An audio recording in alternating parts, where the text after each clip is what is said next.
கோபுரம் டிவி நேயர்களுக்கு இனிய வணக்கம். இன்று பிறந்தநாள் காணும் மற்றும் மணநாள் காணும் அத்துணை சகோதர சகோதரிகளுக்கும் எங்களது இனிய வாழ்த்துக்கள். பாபாவின் ஆசிகளோடு பல்லாண்டு காலம் நீங்கள் எல்லா வளங்களும் செல்வங்களும் பெற்று நலமுடன் வாழ வாழ்த்துகிறோம். பாபா அழைக்கிறார். அவரின் பொன்மொழிகளை கேட்பதற்காக, நம் பிரச்சனைகளை தீர்த்து வைக்கும் அற்புதமான கூட்டு பிரார்த்தனை செய்வதற்காக, மேலும் மனம் ஒருநிலைப்படவும் மனம் அமைதி பெறவும் அற்புதமான தியானம் செய்யவும் பாபா அழைக்கிறார். பாபா நம் கரங்களை பிடித்து அழைத்து சென்று அற்புதம் நிகழ்த்தவிருக்கிறார். வாருங்கள், பாபாவின் பொன்மொழிகளை தரிசனம் செய்வோம். அன்பு குழந்தையே, நீ படும் துயரமும் அனுபவிக்கின்ற மன இறுக்கமும் அழுகின்ற அழுகையும் மாறப்போகிறது. இனி உன்னை அதிகமாக நேசிக்கப் போகிறேன். இதுவரை உனக்கு நடந்த கெடுபலன்களை மாற்றியமைக்கப் போகிறேன். நீ புத்திசாலியாக இருந்து உன் குடும்பத்தை கட்டி எழுப்பு. உன்னால் மட்டுமே உன் குடும்பத்தில் இழந்து போன அனைத்தையும் மீட்டு கொண்டு வர முடியும். வீட்டிற்குள் உட்கார்ந்து வீணாக காலத்தை முடக்காமல் உன் குடும்பத்தை எப்படியெல்லாம் மீட்கலாம் என்று திட்டமிடு. பிறர் உன்னை கேலி பேசுகிறார்கள், குறை கூறுகிறார்கள், அவமரியாதையாக பார்க்கிறார்கள் என்றெல்லாம் கவலைப்படாதே. அவர்களெல்லாம் உன் வளர்ச்சியை கண்டு பிடிக்காமல் நீ மீண்டு வந்து விடுவாய் என்ற பயத்தில் புலம்புகிறார்கள். அவர்களுக்கெல்லாம் ஒரு புன்சிரிப்பை தவிர வேறு எதையும் காட்டாதே. இழப்பிலிருந்து படிப்பை கற்றுக்கொள். எழுந்து கால் ஊன்றி நில். உன்னால் முடியும். உன்னால் மட்டுமே முடியும். நிச்சயம் சறுக்கலில் இருந்து மீண்டு நீ சாதிக்கப் போகிறாய். உன்னை இழந்தவர்களும் கைவிட்டவர்களும் கடன் கொடுத்து சுரண்டியவர்களும் கதவை சாத்திக்கொண்டு போனவர்களும் உன்னை பார்த்து பிரமிக்கப் போகிறார்கள். அதுவரை நான் சிறிதும் அயராது உனக்காக உழைக்கப் போகிறேன். நான் உன்னை விட்டு விலகவும் மாட்டேன், கைவிடவும் மாட்டேன். உன் அப்பா சாயிருக்கிறேன், கலங்காதே. ஓம் சாய்ராம். பாபாவின் அற்புதமான பொன்மொழிகளை தரிசனம் செய்தோம். அடுத்த நிகழ்வு கூட்டு பிரார்த்தனை. நம் மனநலன் சார்ந்த பிரச்சனைகளுக்காகவும் உடல் நலன் சார்ந்த பிரச்சனைகளுக்காகவும் மற்றும் நம் அனைத்து விதமான பிரச்சனைகளுக்காகவும் சாய்நாதரிடம் கூட்டு பிரார்த்தனை செய்வோம். வாருங்கள், இந்த அற்புதமான கூட்டு பிரார்த்தனையை செய்வோம். பிரார்த்தனாஷ்டகம். 8 பிரார்த்தனைகள். சாந்தமான மனம் கொண்ட சாயிநாதரே, அறிவின் சிகரமே, அன்புள்ளம் கொண்டவரே, கருணை கடலே, உண்மையின் இருப்பிடமே, மாயை என்னும் இருளை அகற்றுபவரே, ஜாதி மத பேதங்களுக்கு அப்பாற்பட்டவரே, எங்களின் புரிந்து கொள்ளும் திறமைக்கு அப்பாற்பட்டவரே, அன்பின் இருப்பிடமே, ஷீரடி வாழ் இறைவனே, என்னை காப்பாற்றும், என்னை காப்பாற்றும். ஞான சூரியனே, ஞானத்தை வழங்குபவரே, பக்தர்களின் மனங்களில் உலவிடும் பரமஹம்சரே, அனைத்து நன்மைகளுக்கும் காரணமானவரே, தங்களை சரணடைந்தவரை காப்பவரே, படைக்கும் தொழில் புரியும் பிரம்மாவும் காக்கும் கடவுளான விஷ்ணுவும் நீங்களே.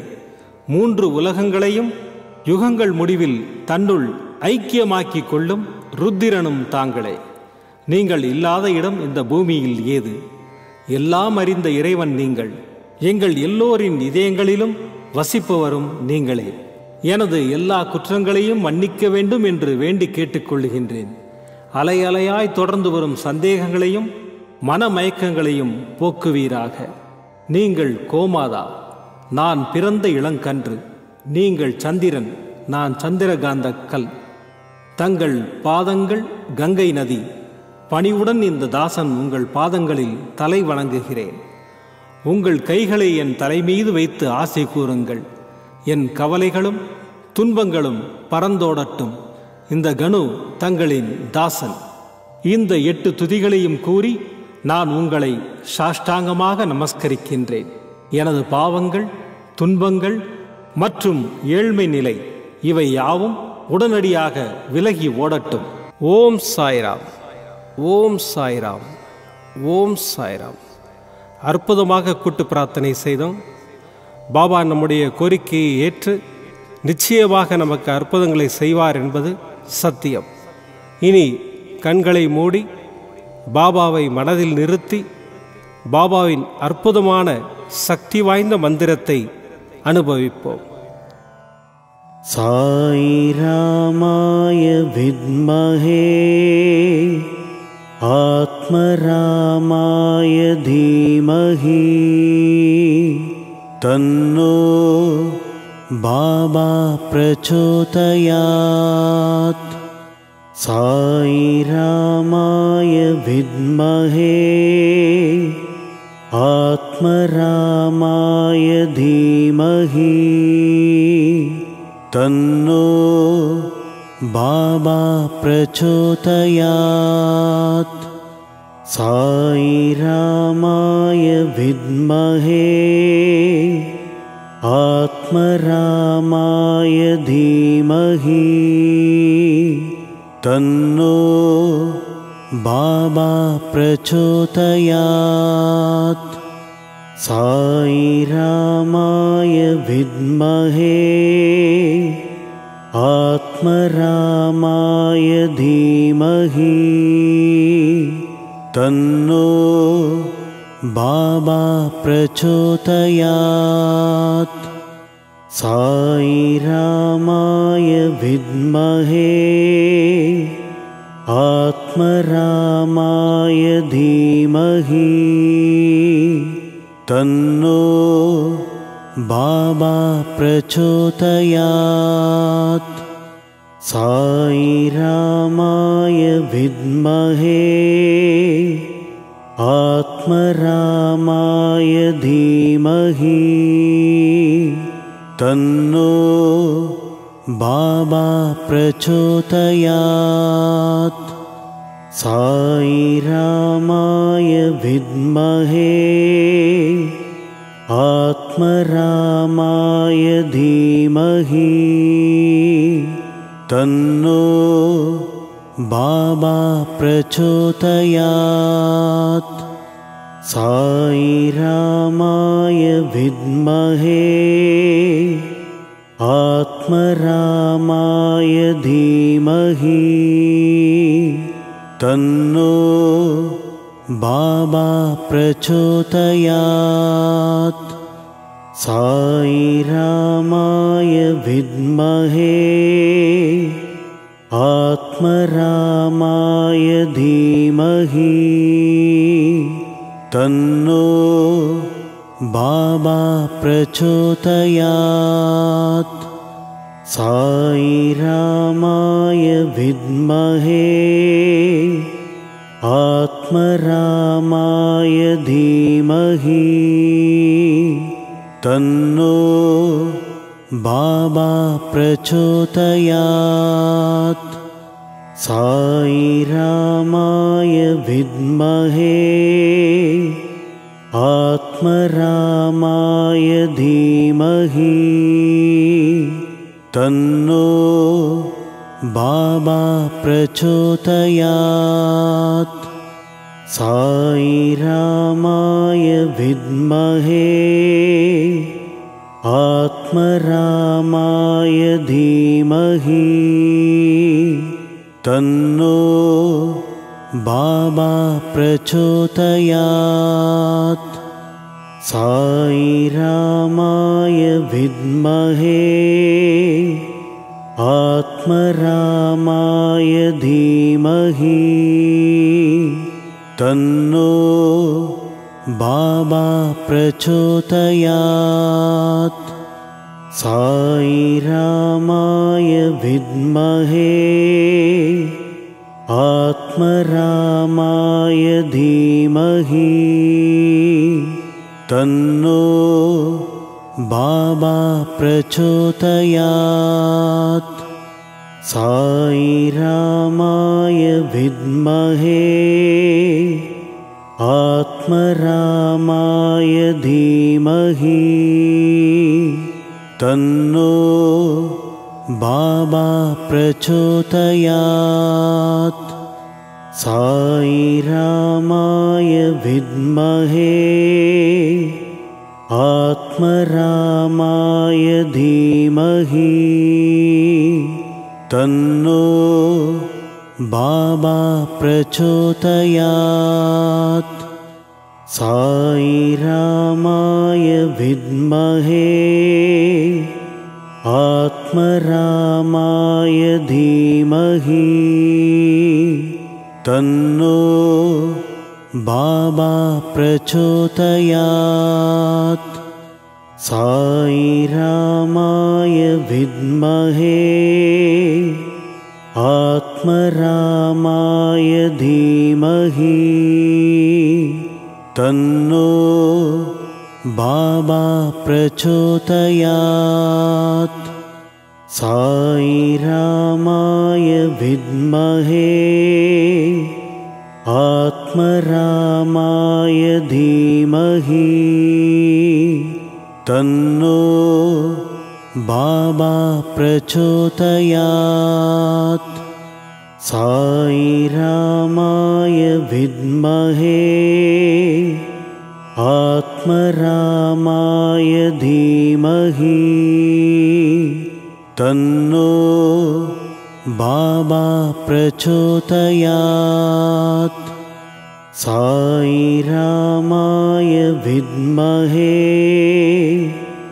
आत्मरामाय धीमहि तन्नो बाबा प्रचोदयात्। साई रामाय विद्महे आत्मरामाय धीमहि तन्नो बाबा प्रचोदयात्। साई रामाय विद्महे आत्मरामाय धीमहि तन्नो बाबा प्रचोदयात्। साई रामाय विद्महे आत्मरामाय धीमहि तन्नो बाबा प्रचोदयात्। साई रामाय विद्महे आत्मरामाय धीमहि तन्नो बाबा प्रचोदयात्। साई रामाय विद्महे आत्मरामाय धीमहि तन्नो बाबा प्रचोदयात्। साई रामाय विद्महे आत्मरामाय धीमहि तन्नो बाबा प्रचोदयात्। साई रामाय विद्महे आत्मरामाय धीमहि तन्नो बाबा प्रचोदयात्। साई रामाय विद्महे आत्मरामाय धीमहि तन्नो बाबा प्रचोदयात्। साई रामाय विद्महे आत्मरामाय धीमहि तन्नो बाबा प्रचोदयात्। साई रामाय विद्महे आत्मरामाय धीमहि तन्नो बाबा प्रचोदयात्।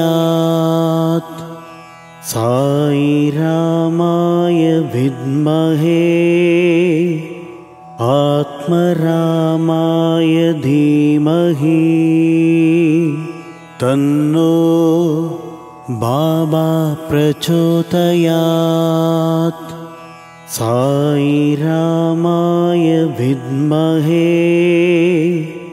आत्मरामाय धीमहि तन्नो बाबा प्रचोदयात्। साई रामाय विद्महे आत्मरामाय धीमहि तन्नो बाबा प्रचोदयात्।